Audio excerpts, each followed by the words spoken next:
What if your faith depends too much on other people? Today we're in 2 Kings 12 and 13 and 2 Chronicles 24.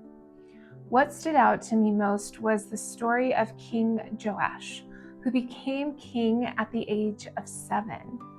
Joash starts off so well. In fact, in 2 Chronicles 24:2, it says, Joash did what was right in the eyes of the Lord all the years of Jehoiada the priest. But after Jehoiada dies, everything changes. Joash begins listening to different voices, turns towards compromise, and eventually abandons the faithfulness that once defined him. That felt really sobering to me because it raises an important question.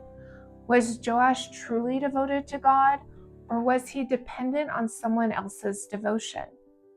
It's possible to surround ourselves with spiritually healthy people, learn from wise leaders, and participate in all the right things without ever developing deep roots with God ourselves. Community matters. We were never meant to follow God alone. But other people's faith cannot replace personal surrender.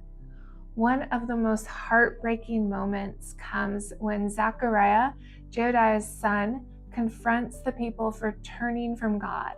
Instead of listening, Joash rejects the warning and has him killed.